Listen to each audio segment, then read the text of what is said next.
Bismillahirrahmanirrahim. Assalamualaikum warahmatullahi wabarakatuh. Alhamdulillahilladzi nawwir qulubana binuri hidayatika wa binuri ma'rifatika wal yaqin. Allahumma adkhilna li jami'il awliya'i was salihin.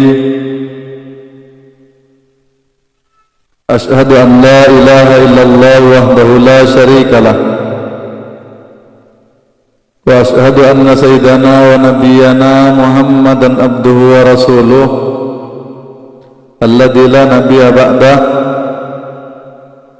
Allahumma salli wa sallim wa barik ala sayyidina Muhammad wa ala alihi wa sahbihi wa anit tabi'it tabi'in wa man tabi'ahum bi ihsanin ila yaumiddin. Faqala Allah ta'ala fi kitabihil karim, a'udzu billahi minasy syaithanir rajim, bismillahirrahmanirrahim. Faman kana yarju liqa'a rabbih faly'amal amalan shalihan wa la yusyrik bi ibadati rabbih ahada. Sadaqallahul azim wa sadaqa rasuluhun nabiyul karim wa ala dzalika minasy syahidin.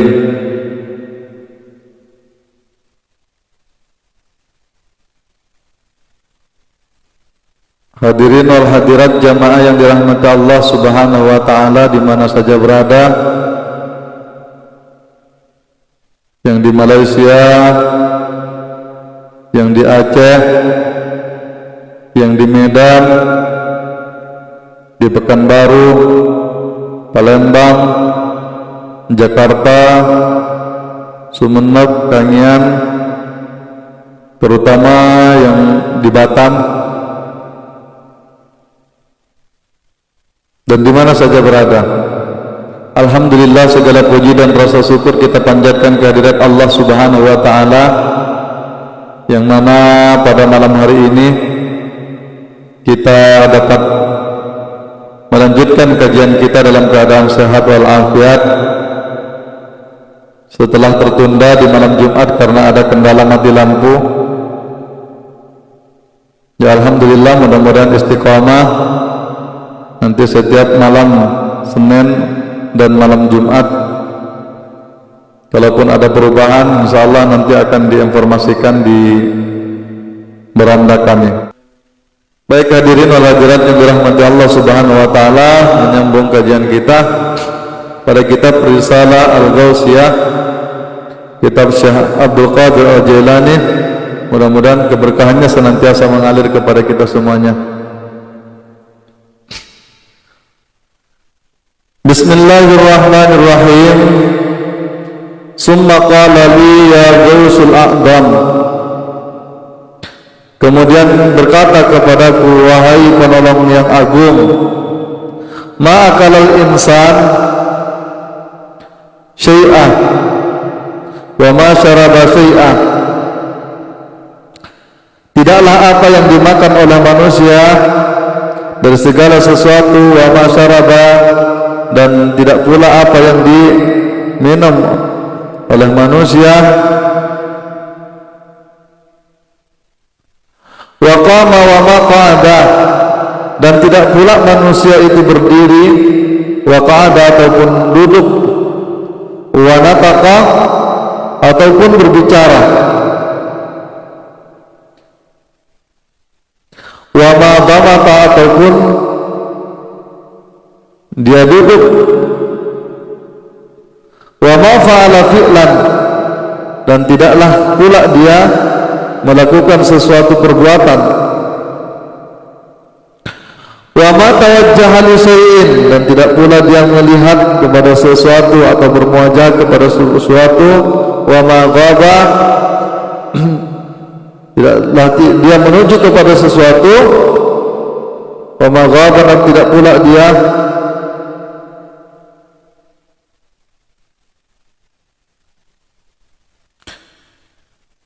tidak pula dia menjauhi sesuatu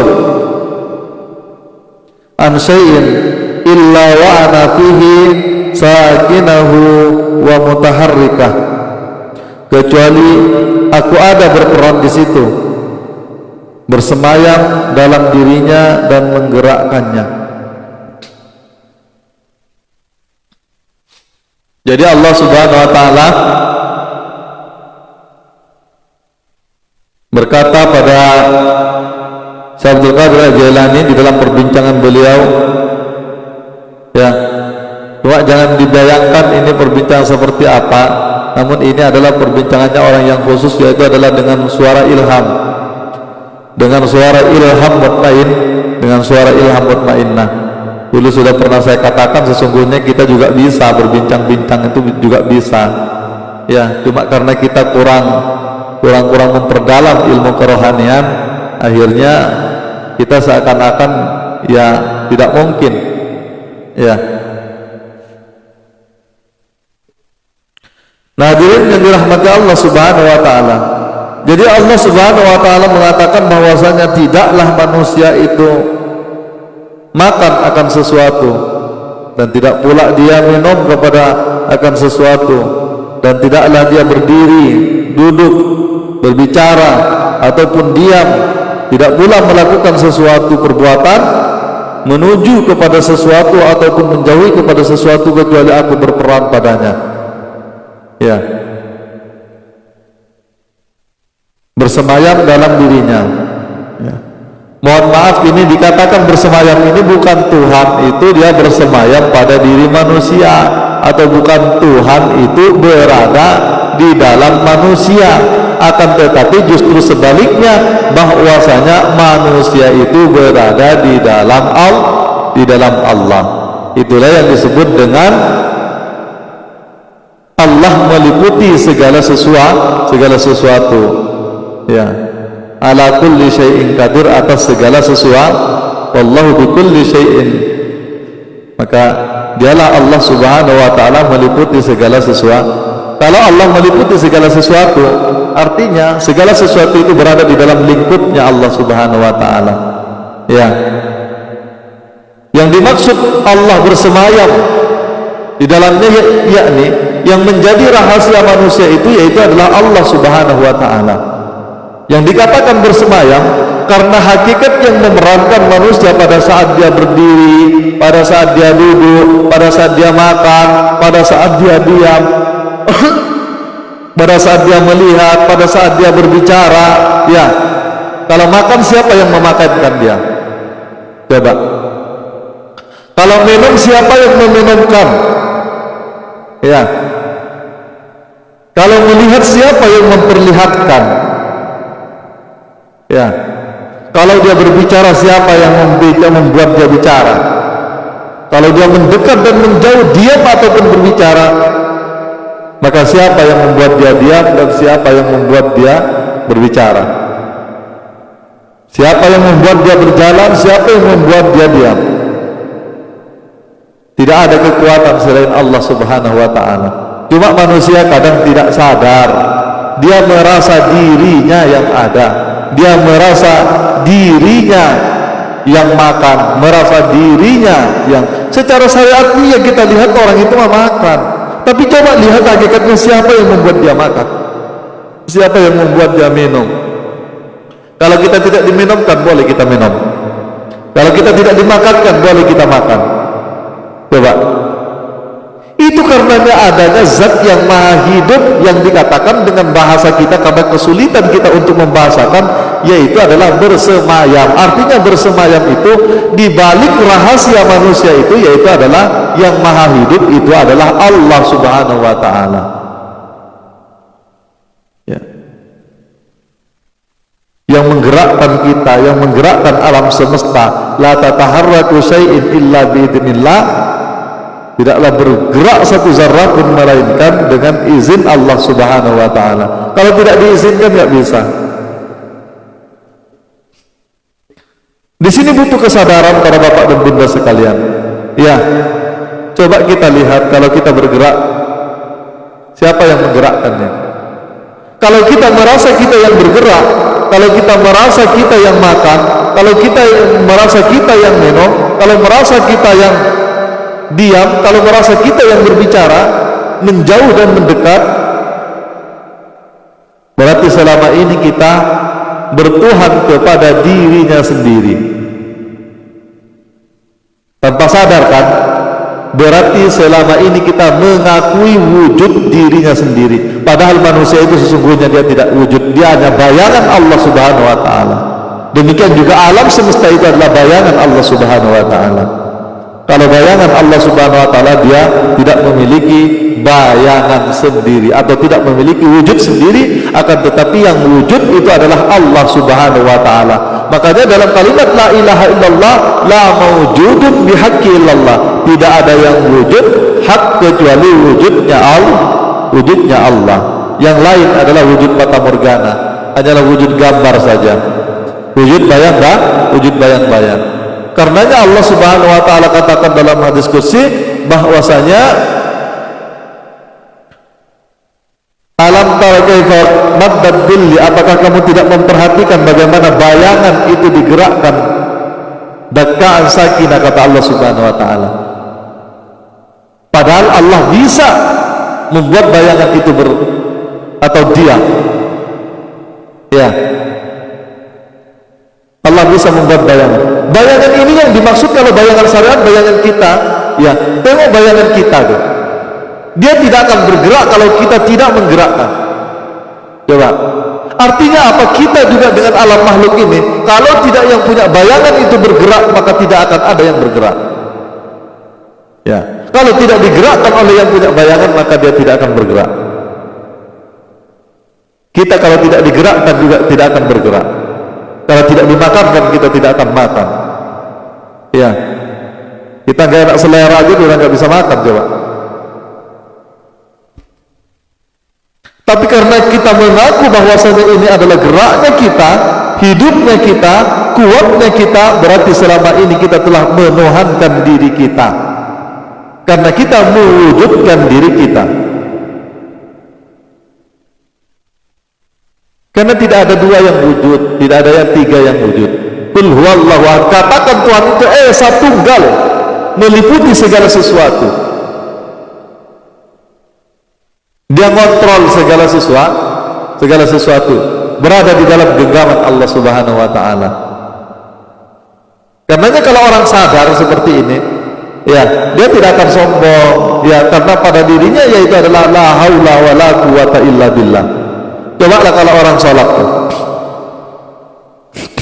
ketika orang adzan dibilang hayya 'alas shalah, ayo kita sholat, katanya kan, jawabannya apa?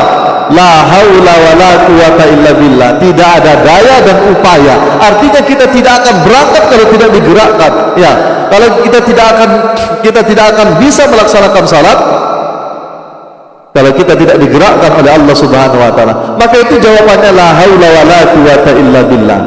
Kalau diajak salat, berarti kalau melaksanakan salat, siapa sebenarnya yang menyalakan kita dan siapa hakikatnya yang salat? Hadirin wal hadirat yang dirahmati Allah Subhanahu wa ta'ala. Lalu masihkah kita merasa beribadah? Kita tetap menjadi orang yang ahli ibadah, akan tetapi kita tidak memiliki ibadah karena kita diibadahkan oleh Allah Subhanahu. Itulah makna la haula wala quwata illa billah, itu kita tidak memiliki apapun. Ya, tidak punya kebaikan, tidak punya keburukan, tidak punya hidup, tidak punya mati, tidak punya pendengaran, tidak punya melihat, yakni kita itu mata buta, yakni kita itu bisu, yakni kita itu tidak mendengar atau tuli. Ya, kita tidak berkehendak, kita tidak berkuasa. Lalu siapa kalau begitu, kalau kita tidak berkuasa, tidak berkehendak? Yang ada hanya Allah. Kalau kita mati berarti yang hidup Allah. Kalau kita tuli berarti yang mendengar Allah. Kalau kita buta berarti yang melihat Allah. Hadirin wal hadirat yang dirahmati Allah Subhanahu wa ta'ala. Ini dikatakan bahwasanya Allah itu adalah rahasia. Allah itu adalah rahasia. Nah, ketika kita mati, artinya kita tidak lagi mengakui diri kita, tidak mengakui hidup kita, tidak mengakui kuat kita. Karena kalau kita mengakui diri kita, alangkah jahatnya. Hidupnya Allah dirampok, ilmunya Allah dirampok, kemudian pendengarannya Allah dirampok. Coba, ada yang bisa mendengar sendiri, ada yang bisa hidup sendiri. Hidup ini adalah hidupnya Allah, hidup ini adalah hidupnya Allah, pendengaran ini adalah pendengaran Allah yang kita pakai. Coba ya, dalam sebuah hadis qudsi ya, Allah Subhanahu wa taala mengatakan, ma ataqarraba ilayyal muqarrabun bimisli a'da'in maftaradtu alaihim. Ya, tidaklah orang yang merasa dekat kepadaku ya, bimisli a'da'in maftaradtu bi, sehingga ia melaksanakan apa yang aku wajibkan kepada mereka. Wala yazalul abdu ya, wala yazalul abdu yataqarrabu ilayya bin nawafil. Nah, malah sahabat tersebut yaitu adalah merasa dekat kepada Allah, kepadaku, kata Allah Subhanahu wa taala, sehingga ia melaksanakan apa yang aku sunnahkan ya, bin nawafil, banyak perkara-perkara yang sunnah. Hatta uhibbu, sehingga kalau dia sudah melaksanakan apa yang difardukan, taulah apa yang difardukan kan, ini menjadi syaratnya, apa yang difardukan. Makanya salah besar ketika orang tidak melaksanakan salat, tidak merasakan.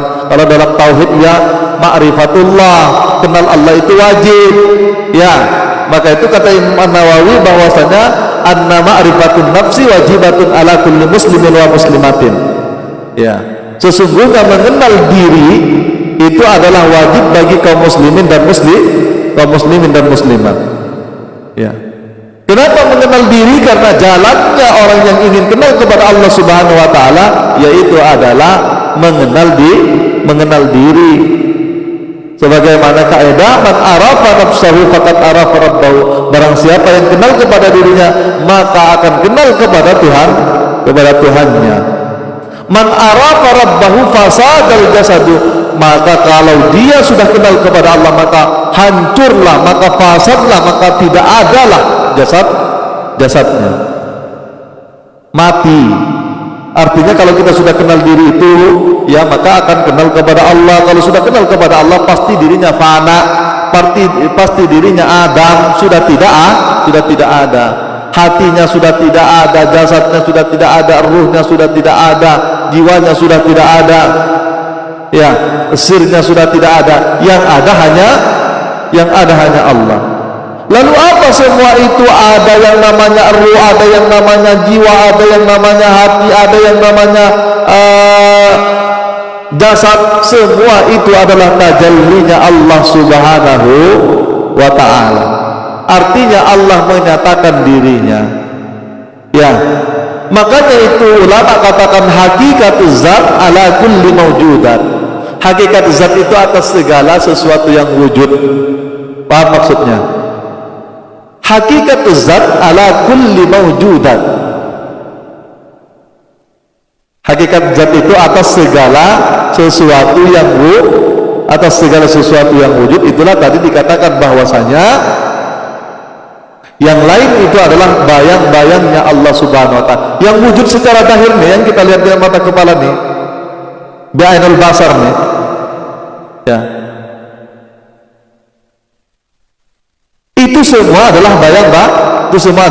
Namun semuanya kalau sudah kenal kepada Allah, semuanya itu sudah musnah, semuanya sudah nafi, semuanya sudah tidak ada. Tapi karena mengakui diri kita, jasad kita yang tampan, yang cantik, yang jelek, yang apa, semuanya kita mengakui diri kita yang bergerak. Padahal secara logika aja mana ada tubuh yang bisa bergerak kalau tidak digerakkan oleh oleh jiwanya ya. Macam mana jiwa bisa bergerak kalau tidak digerakkan oleh hatinya? Bagaimana hati bisa bergerak kalau tidak digerakkan oleh rohnya?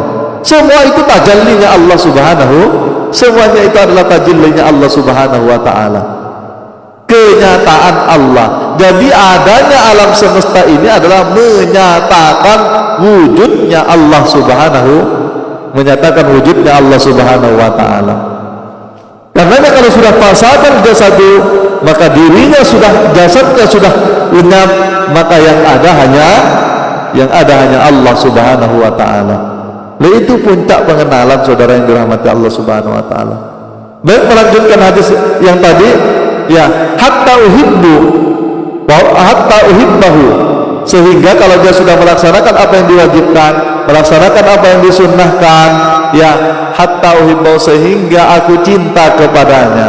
Fa idza ahbabtahu, kemudian kalau sudah aku cinta kepadanya, kalau sudah Allah maksudnya cinta kepadanya setelah ia melaksanakan apa yang diwajibkan, setelah melaksanakan apa yang disunnahkan, maka kuntu sam'uhul ladzi yasma'u bihi, maka aku menjadi, coba diperhatikan nih kalimatnya, coba perhatikan nih, ya, kuntu sam'uhul ladzi yasma'u bihi, maka aku menjadi telinganya untuk mendengar, ya, wa basaruhul ladzi yubsiru bihi, dan aku menjadi matanya, dengannya dia melihat. Coba, wa lisanuhul ladzi yantiqu bihi, maka aku menjadi lisannya, dengannya dia berkata-kata. Coba, kalau Allah menjadi telinganya, dengannya dia mendengar, berarti yang mendengar siapa? Allah atau kita? Masihkah kita mengaku? Kemudian kita tidak merasa berdosa, lantaran kita tidak mencuri, lantaran kita tidak berzina, lantaran kita tidak membunuh, lantaran kita tidak korupsi. Ini yang dikorupsi punya Allah loh, yang dirampas nih, yang dirampok itu punya Allah loh. Masa nggak sadar? Coba, kalau merampok punya Allah, jahat apa tidak? Astagfirullahaladzim. Makanya banyak bertobat. Maka itu ulama saudara yang dirahmati Allah Subhanahu wa taala, dia bukan hanya bertobat atas dosa-dosa yang zahir, akan tetapi astagfirullahaladzim min wujudi,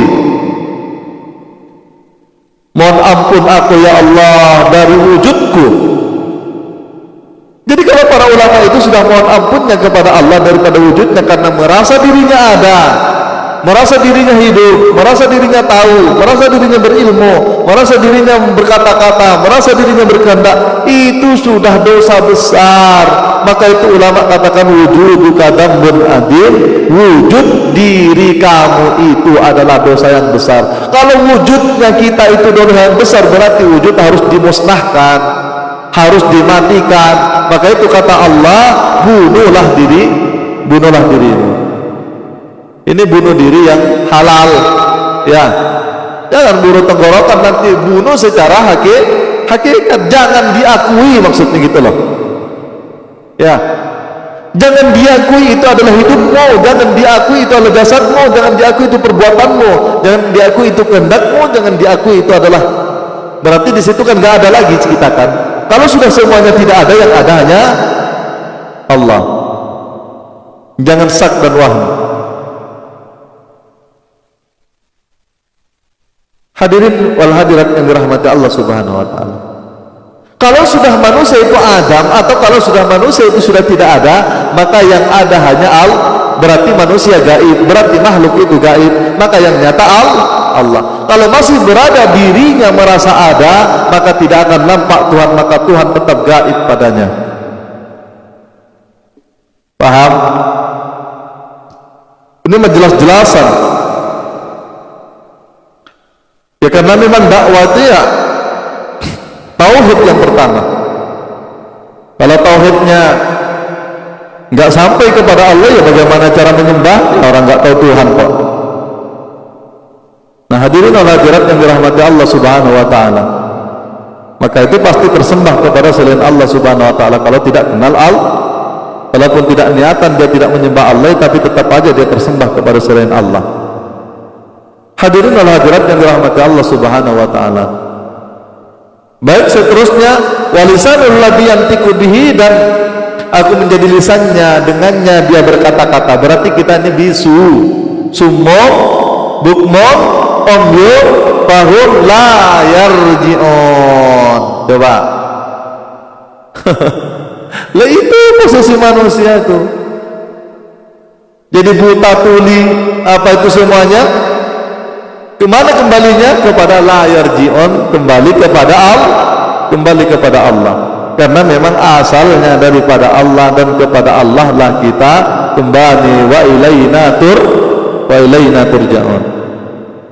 Tempat kembali kita bukan kepada surga, tempat kembali kita bukan kepada neraka, tempat kembali kita itu bukan kepada jin setan, bukan kembali kemana-mana, akan tetapi kita dari Allah kembali kepada Allah. Maka itu kalau nggak tahu jalan kembali ya repot, mau kembali kemana rupanya. Hadirin wal hadirat yang dirahmati Allah Subhanahu wa taala. Wa yadahul lati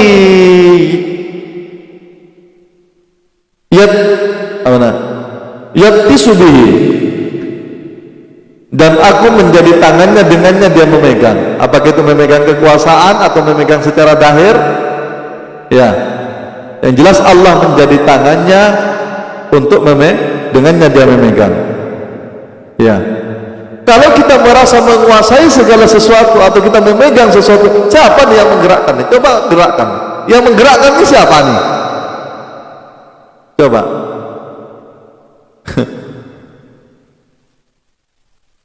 Makanya Allah katakan kepada Nabi, sesungguhnya ketika kamu melempar bukan kamu yang melempar, tapi akulah yang melempar. Lah itu Nabi ketika salat, ketika berjalan kemanapun dia, apapun bergerak dan diamnya, berbicara, makannya dan minumnya, semuanya Nabi itu dia tidak merasa dirinya.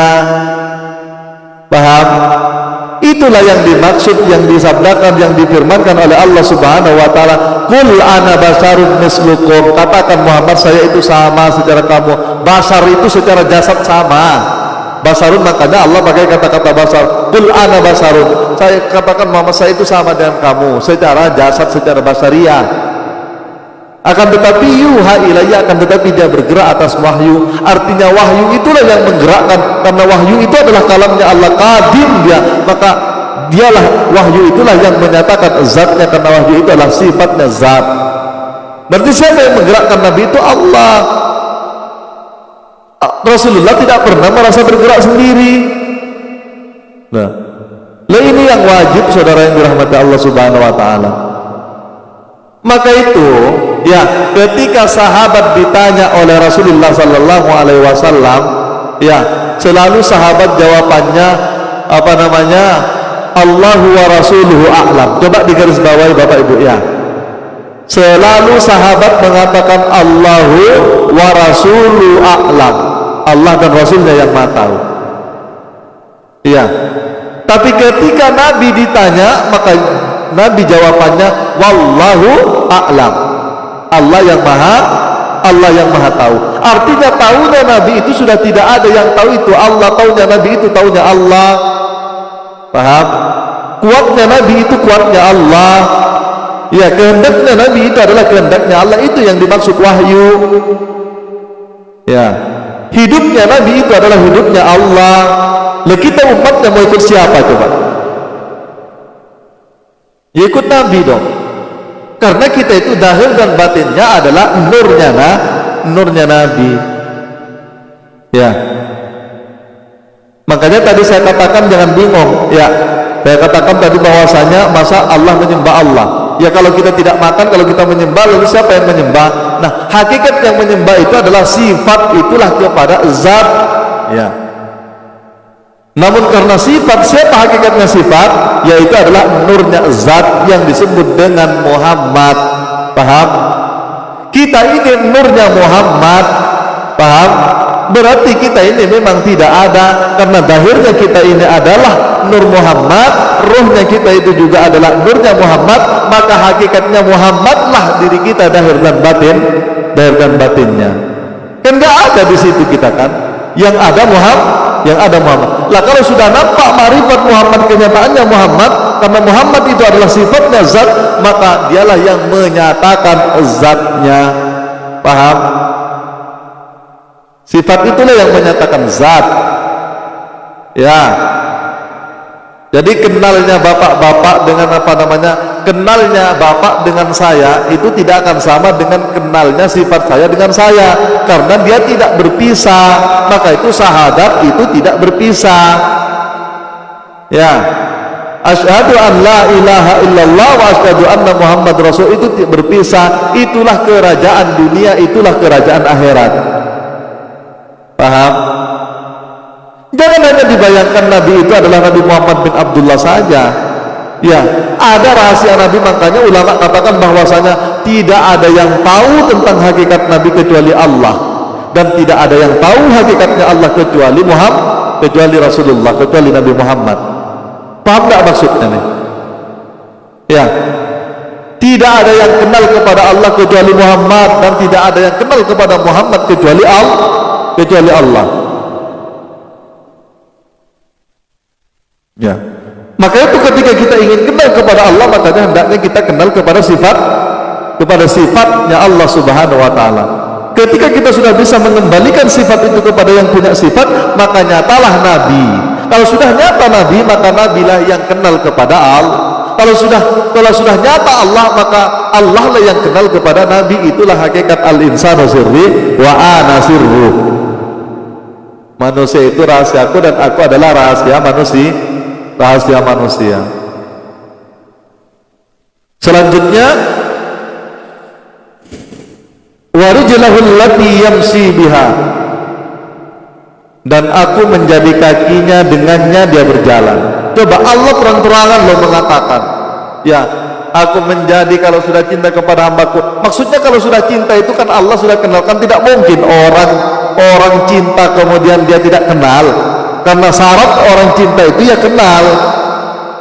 Paham? Ya, kalau orang sudah dicintai oleh Allah, dibuka mata makrifatnya, dia sudah kenal kepada Allah Subhanahu wa Ta'ala.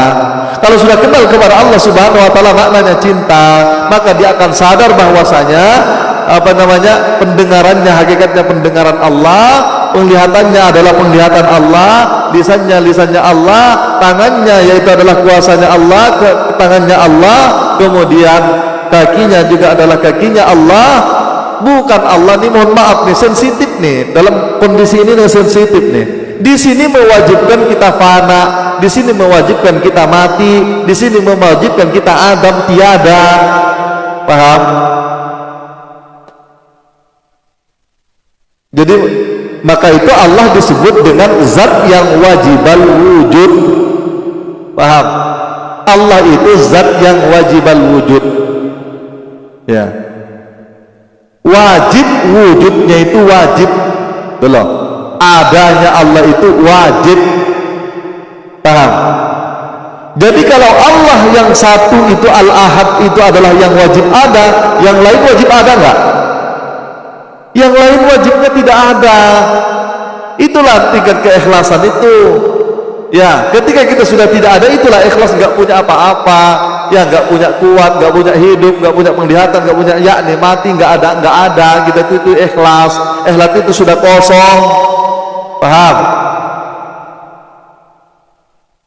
Hadirin wal hadirat yang dirahmati Allah Subhanahu wa Ta'ala, kalau dia masih memiliki diri, itu bukan orang ikhlas. Ya, orang yang tahu diri itu adalah orang yang kehilangan dirinya. Kalau sudah kehilangan dirinya, maka dia yang nyata adalah Allah, maka yang nyata adalah Allah Subhanahu wa Ta'ala.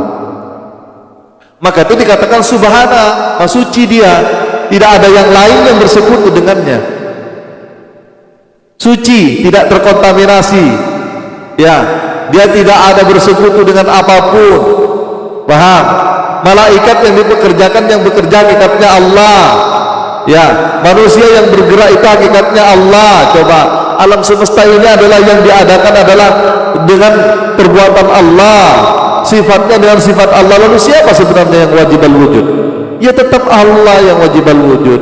Makanya dikatakan oleh ulama bahwasanya dia adalah, Ibnu Arabi mencetuskan dialah zat yang wajibal wujud.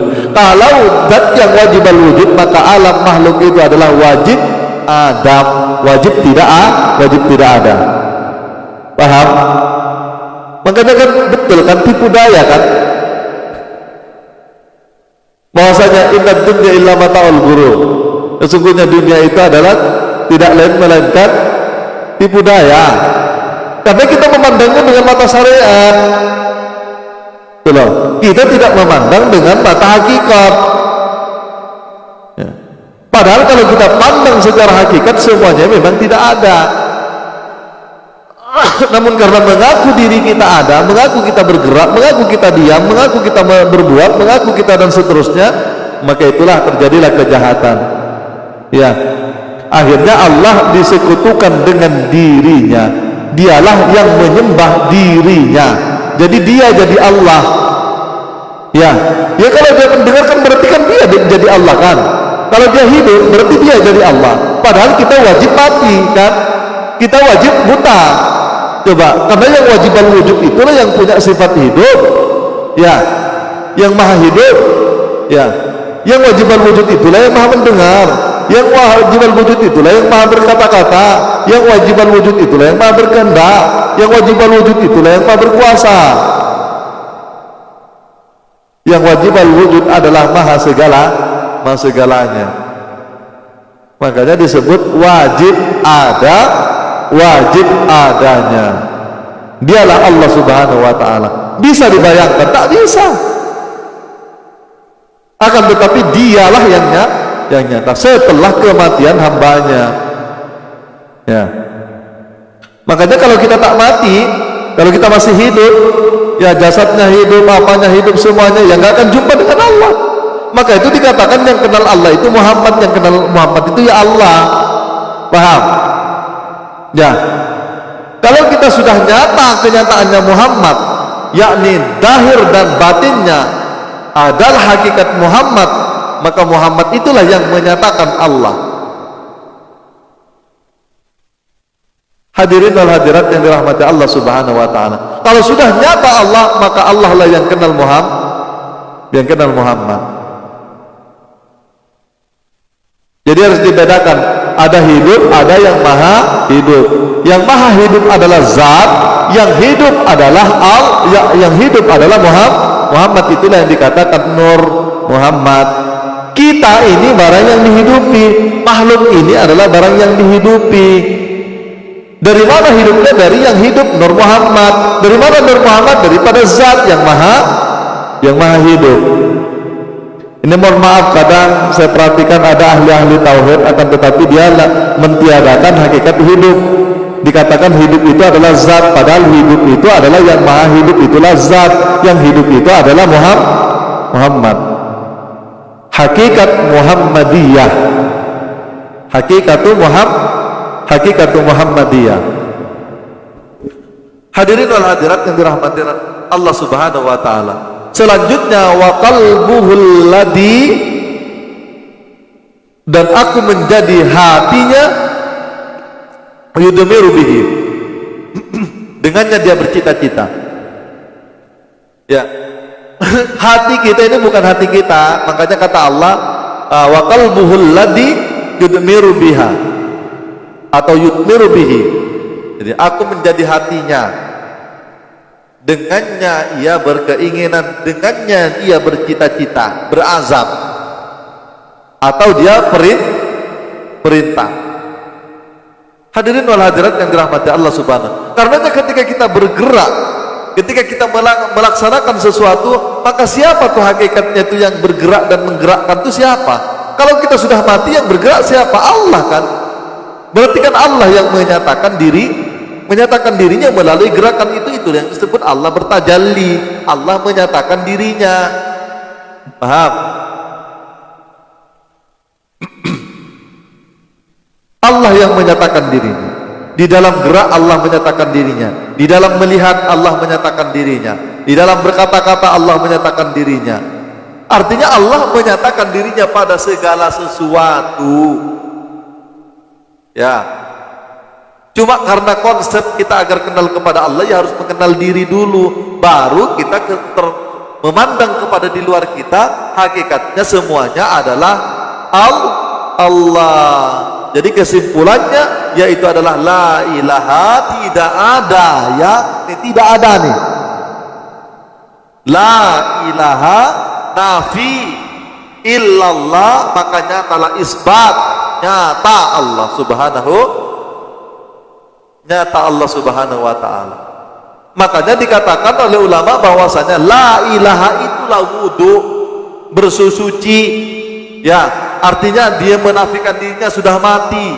Kalau sudah tidak ada segala sesuatu, suci kan? Suci itu jangan hanya yang dimaksud itu ada tai ayam, ada tai kucing, ya, ada kena babi, ya, ada kena najis apa, kotoran apa kan, ada kencing, kena apa. Jangan dibayangkan itu syariatnya najis. Paham? Coba lagi saya ajak berpikir para bapak dan bunda sekalian. Orang keluar mani itu hukumnya suci kan secara syariat, tapi disuruh basuh dari ujung rambut sampai ujung kaki, padahal yang keluar suci. Tapi ketika orang beol, orang kencing, yang keluar itu nggak suci loh, jelas-jelas najis kan. Tapi kenapa kok disuruh dibasuh bagian itu saja? Kok nggak disuruh padahal najis kan? Mani. Kenapa demikian? Karena pada saat orang keluar mani itu dia merasa dirinya yang merasa nikmat, dirinya yang nampak, dia kenikmatan dunia itu kalah. Makanya dipukul rata untuk hukum syariat, semuanya sama aja. Mandi semuanya, paham? Mandi semuanya, suci, ya, sucikan, karena pada saat itu kamu lupa kepada Allah. Kita nggak berhubungan seksual aja kita lupa kok, berarti kita kena najis kan? Coba, kotor loh. Kalau kita merasa mendengar, itu kotor namanya. Kalau kita merasa hidup, itu kotor namanya. Kalau kita merasa bergerak, itu kotor namanya. Kalau kita merasa berkuasa, itu kotor namanya. Karena yang dikatakan bersih itu nggak ada apa-apa sama sekali. Putih, bersih, tidak ada warna, tidak ada rupa, tidak ada rasa. Itu yang dikatakan suci. Paham? Coba dalam fikih, di dalam fikih itu tidak ada warna, tidak ada rupa, tidak ada rasa, itu namanya suci. Paham? Dalam ma'rifat ilmu tauhid juga enggak ada warna, enggak ada rupa, enggak ada rasa, semuanya rasa pun sudah hilang, yang ada hanya Allah. Rasanya Allah, hidupnya Allah, kuatnya Allah, mendengarnya pendengaran Allah, melihatnya penglihatan Allah, kalamnya, kata-katanya kalamnya Allah. Makanya kalau orang sudah menjadi seperti inilah namanya walinya Allah, wakilnya Allah. Paham? Mana nak cari wali-wali? Ya, kalau sudah kita menjadi, kita sudah lenyap dirinya, makanya Tuhan yang bergerak itulah walina. Paham? Itu betul-betul wali karena dirinya tidak ada lagi. Ya, apapun dia digerakkan, itu gambarnya Allah, itu namanya utusannya Allah, bukan nabi. Ya kan, tetapi itu diutus. Maka itu kesimpulannya, roh itu diutus kepada jasadnya untuk melaksanakan kerja bangunan, ya, diutus kita, istrinya pendengaran kita untuk berkata-kata, diutus penglihatan Allah itu yaitu adalah melihat, ya, kemudian dia bekerja buat kapal. Itu kan diutus oleh Allah. Kalau nggak diutus ke jasad kan nggak jadi barang itu. Paham? Kalau sudah diutus itu wakilnya Allah. Seperti bapak nih disuruh bosnya kerja, berarti bapak itu namanya wakilnya bos. Paham? Bapak itu wakilnya bos, ibu itu wakilnya bos. Atau ibu nyuruh anaknya pergi kemana, umpamanya nagih utang, anak itu wakilnya ibu. Paham? Coba. Itu namanya khalifah. Makanya dijadikan inni ja'ilun fil ardi khalifah. Khalifah itu wakil. Paham? Manusia itu adalah khalifah, cuma manusia tidak sadar. Maka yang tidak sadar itulah yang dikatakan kafir. Maka yang tidak sadar itulah yang dikatakan orang kafir. Tertutup dia, tak nampak dia. Coba.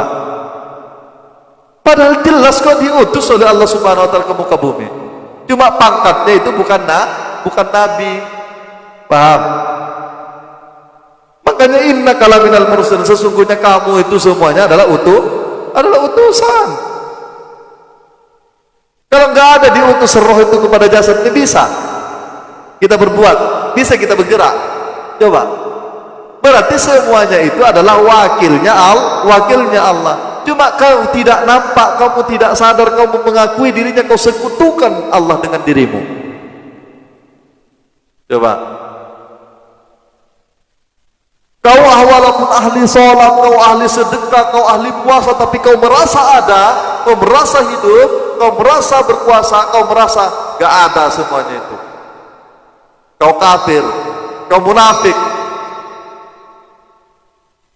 Coba, sadar enggak? Makanya banyak beristighfar. Karena itu ulama beristighfar, ya Allah, astagfirullahaladzim min wujudi nafsi. Ya Allah, ampunkan dosa kami, ya Allah, daripada wujud diri ini, ya Allah. Ya, astaghfirullah rabbal baraya, astaghfirullah minal khataya. Ayo bersama, di mana saja berada, silakan rileks dulu. Ataupun ingin rileks juga. Astaghfirullah. Lenyapkan dirinya. Astaghfirullah rabbal baraya. Wujudkan, hadirkan Allah yang ada semata-mata. Astaghfirullah minal khataya, astaghfirullah rabbal baraya, astaghfirullah minal khataya, astaghfirullah rabbal baraya, astaghfirullah minal khataya. Rabbi zidni ilman nafi'an wa wafiqni amalan maqbula wa wafiqni amalan maqbula.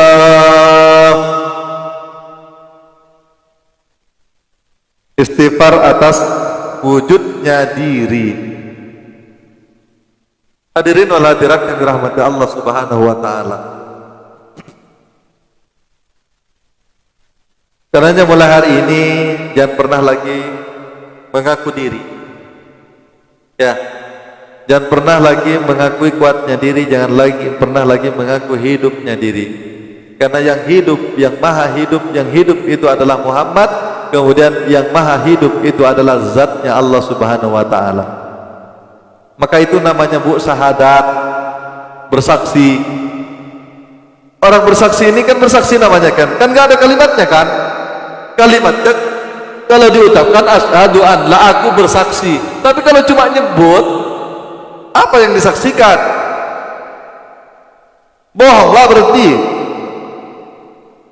Ya, asyhadu an la ilaha illallah, aku bersaksi tidak ada Tuhan, artinya tidak ada yang maujud kecuali Allah. Wa asyhadu anna Muhammadur Rasulullah, dan aku bersaksi Muhammad itu sifatnya Allah Ta'ala, sifatnya zat. Itulah namanya utusan Muhammadur Rasulullah. Itulah yang ada.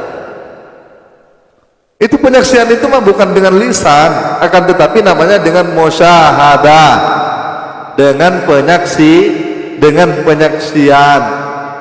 Ya, sehingga matinya nanti namanya mati musyahadah, mati syahid, mati bersaksi. Ya, namanya mati bersaksi. Maka itu Rasulullah sallallahu alaihi wasallam katakan, man akhirul kalami, barang siapa yang di akhir hidupnya menyebut kalimat la ilaha illallah, bukan hanya sebut, cuma jagolah nyebut aja sudah alhamdulillah kan, secara syariatnya masih ada harapan lah. Ya, Man akhirul kalami la ilaha illallah, barang siapa yang di akhir hidupnya la ilaha illallah, artinya mentiadakan segala sesuatu yang ada hanya Allah, itu justru bahagia, Bu. Mati itu adalah bahagia. Sekarang ini kita tersiksa, harus makan, harus cari duit, harus cari ini, cari itu, tapi karena itu semuanya diperintah, jangan malas. Paham? Jadi siksa itu ya di sini nih, di dunia ini. Kalau sudah mati, orang yang beriman itu bahagia, dia matinya tuh tak mikirin apa lagi, tak mikirin apa lagi, tak mikirin baju lagi, tak mikirin celana lagi, sarung lagi, tak mikirin apa-apa lagi. Gak mau lapar, gak mau sedih, gak mau apa kan.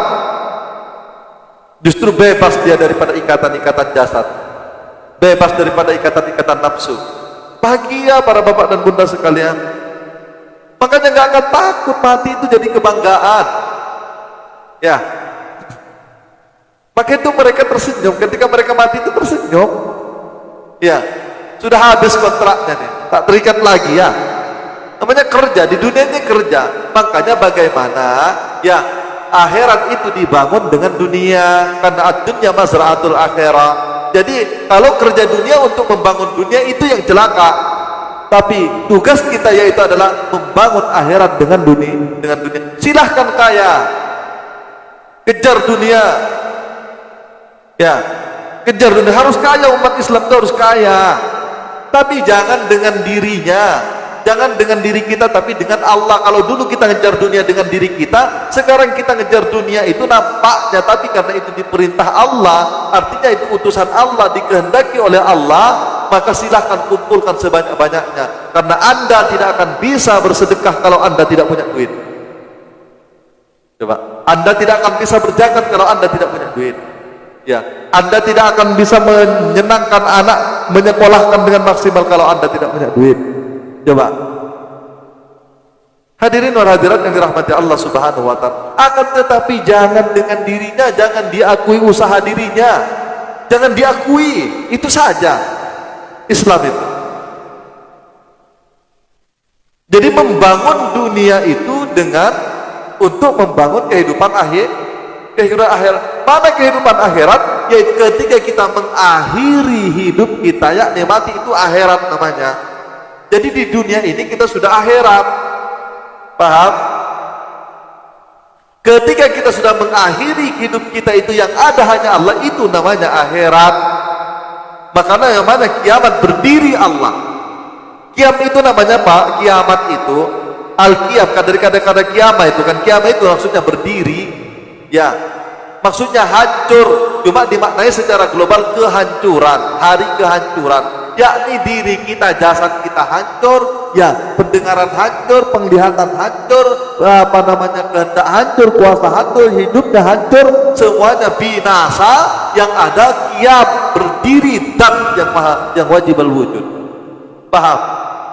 Kemana mau mencari kiamat? Hadirin dan hadirat yang dirahmati Allah Subhanahu wa taala. Makanya kiamat tidak ada yang tahu kan? Tidak ada yang tahu. Tapi Allah yang maha tahu. Hanya Allah yang tahu. Maksudnya apa? Ketika kita sudah mati, kita sudah nggak tahu, kan nggak ada lagi kita, ilmunya udah nggak ada. Berarti yang tahu Allah yang tahu. Gimana? Hadirin wal hadirat yang dirahmati Allah Subhanahu wa taala. Kalau sudurnya sudah bodoh, dirinya sudah mati, dirinya dari mana kita mau tahu? Orang hidup aja tidak, wujud aja tidak. Ya. Tapi aplikasi dunia dia harus mengejar dunia dengan Allah, jangan dengan diri kita. Sehingga bersama ridhonya Allah, kejar dunia. I'mal li dunyaka ka'annaka tarahu abada, wa amal li akhiratika ka'annaka tamutu gada. Tuntutlah duniamu. Kalau suruh tuntut ini kan perintah. Makanya kalau kita akui kita mengejar dunia, itu yang menjadi manusia itu kafir. Diakui dia jadi Karun dia. Ya. Dia jadi Karun. Ini karena aku, karena ilmuku, karena iniku, karena itu dan seterusnya. Karun itu kan gara-gara itu dia mengakui dirinya mentiadakan Allah. Ya. Makanya kita jangan seperti Karun. Kalau seperti itu lebih banyak sekarang Karun atau dulu? Coba. Lebih banyak sekarang Karun itu, semua orang mengaku, ya, mengaku dirinya, ilmunya, mending kalau seperti Karun. Kalau Karun itu udah jelas-jelas kaya dia kan secara dunia. Kita miskin, masih mengaku pula diri kita. Ya Allah Rabbi, na'udzubillahi min dzalik. Hadirin wal hadirat yang dirahmati. Makanya apa kata Nabi? Banyak orang berbuat dunia tapi nilainya akhirat. Sebaliknya banyak orang berbuat akhirat akan tetapi nilainya dunia. Ya. Kalau sudah dia akui dirinya itu, walaupun dia berbuat akhirat, walaupun dia salat, walaupun dia puasa, walaupun dia zakat, walaupun dia usaha, semuanya itu adalah dibangun ternyata dunia. Ya. Tapi orang yang nampaknya, tengoklah Abu Hasan As-Sadili itu orang kaya raya, pengusaha besar, Bu. Ratunya para wali. Nengok Nabi Sulaiman. Karun gak ada apa-apanya. Nabi Sulaiman yang maha kaya itu Nabi. Nabi Yusuf jadi raja.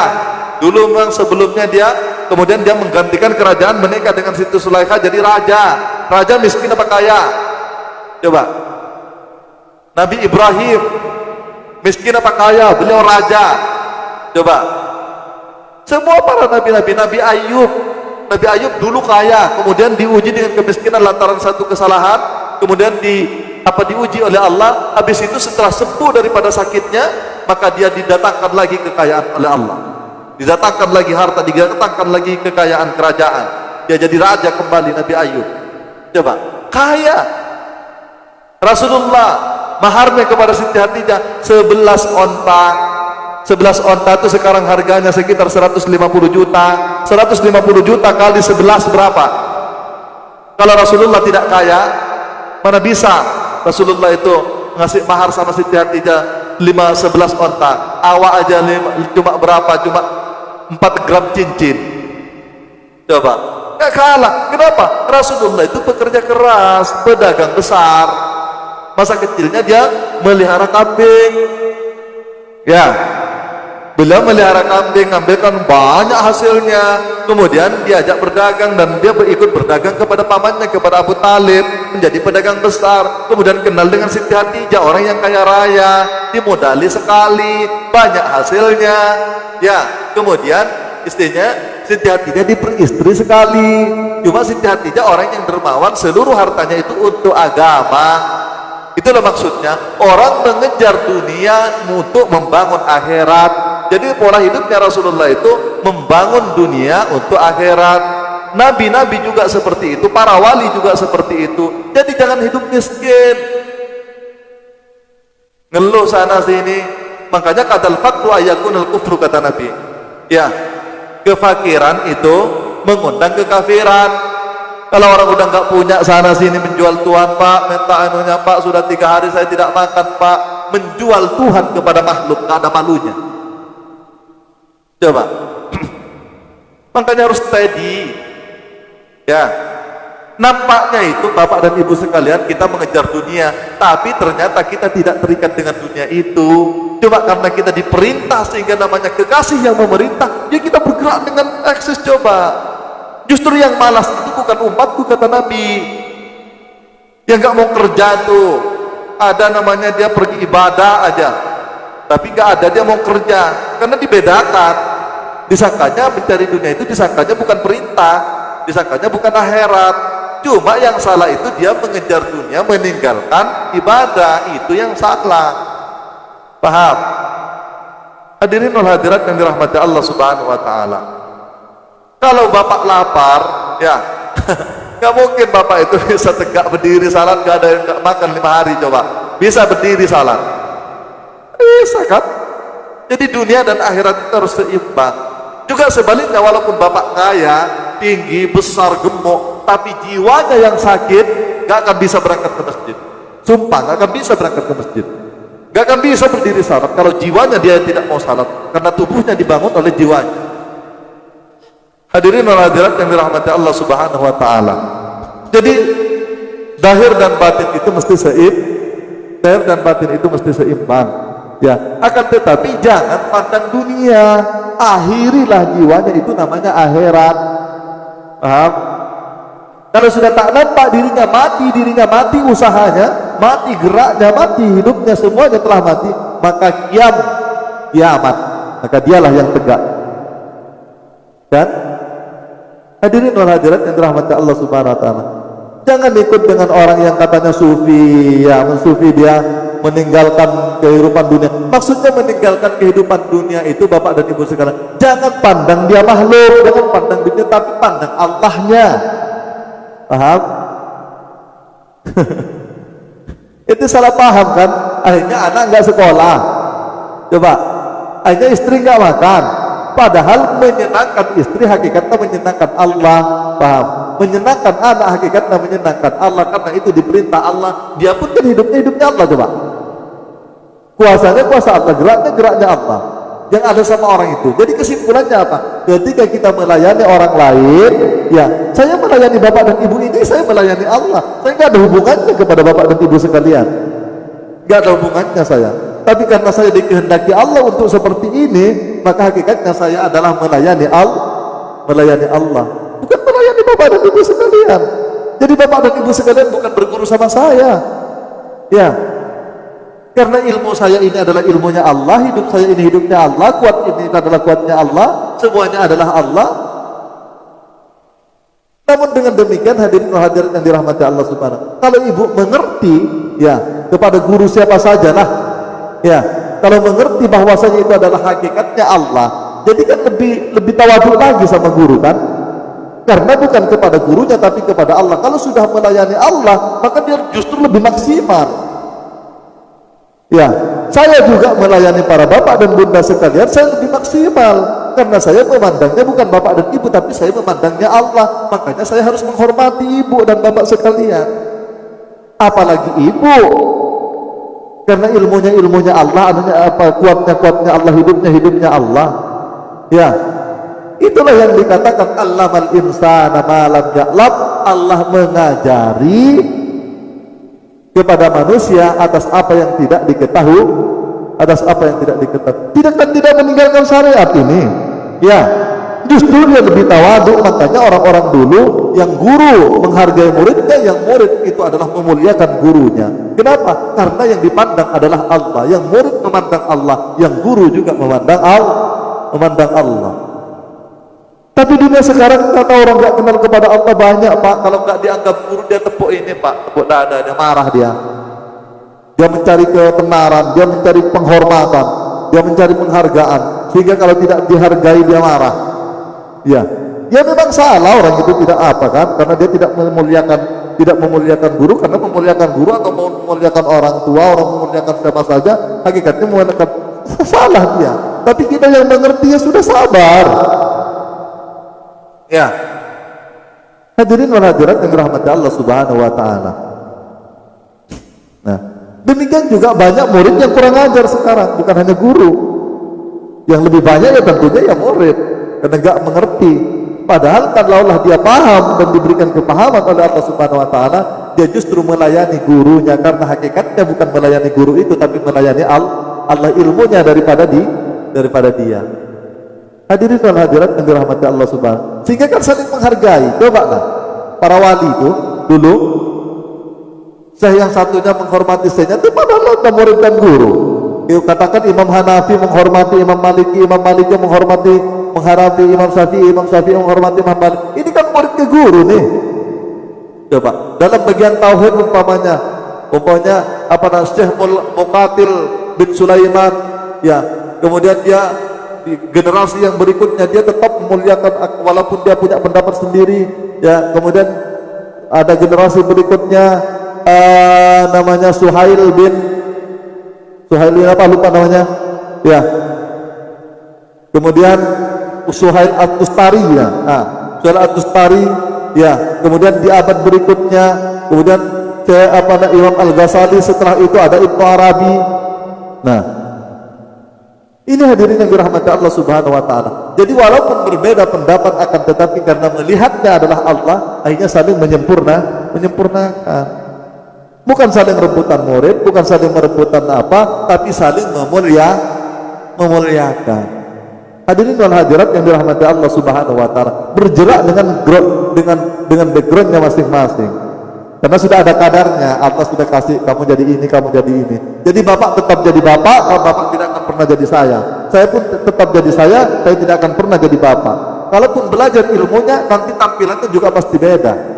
Ya, mungkin bapak setelah ini belajar, nanti mungkin kalau Allah takdirkan jadi guru, ya cara gurunya nggak akan seperti saya. Pasti dalam tampilan lain, karena kita diutus dengan yang berbeda. Jadi jangan pernah memaksakan harus seperti saya atau saya seperti bapak. Ataupun seperti itu, kata ulama, nafsu. Jadi kita tetap menjadi diri kita. Yang tukang bangunan tetap dakwah kepada teman-temannya dengan caranya sendiri, karena bapak sudah diutus di situ. Paham? Ya. Dengan kasih sayang tentunya, bukan dengan nafsu, dengan menyala-nyalain orang, tapi ngajak berpikir dengan penuh cinta kasih sayang. Kalau penuh cinta kasih sayang, karena kita pahamnya yaitu adalah Allah hakikatnya, maka kita memuliakan. Jadi nggak langsung nuduh kafir, bid'ah, sesat. Waduh, ini teruk nih macam ini nih. Maka itu kacau kan? Kacau. Kenapa? Dia nggak kenal Allah. Ya, dia kenal hukum. Tahu dia hukumnya Allah, akhirnya dia kena hukum lah. Dia main hukum. Nggak kenal kepada yang punya hukum. Hadirin wal hadirat yang dirahmati Allah Subhanahu wa taala. Itu kita sudah 1 jam.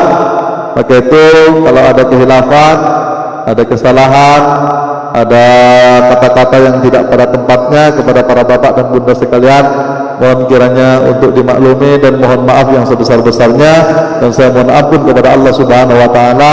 Demikian juga para bapak dan bunda sekalian, ketika insyaallah tidak ada salahnya sih, ataupun namun kalaupun ada umpamanya komentar yang kurang ini, yaitu sudah dimaafkan sebelumnya, minta maaf itu sudah dimaafkan. Jadi 0-0 ya insyaallah selama kita masih memandang Allah, menyaksikan Allah kepada apapun dan dimanapun, insyaallah kita tetap dalam keadaan kosong, 0 bersih, insyaallah. Makanya qad aflaha man zakkaha, ya beruntunglah orang yang mensucikan jiwa, orang yang mensucikan jiwanya. Demikian para bapak dan bunda sekalian, wallahu muwaffiq ila aqwamit thariq. Wassalamualaikum warahmatullahi wabarakatuh.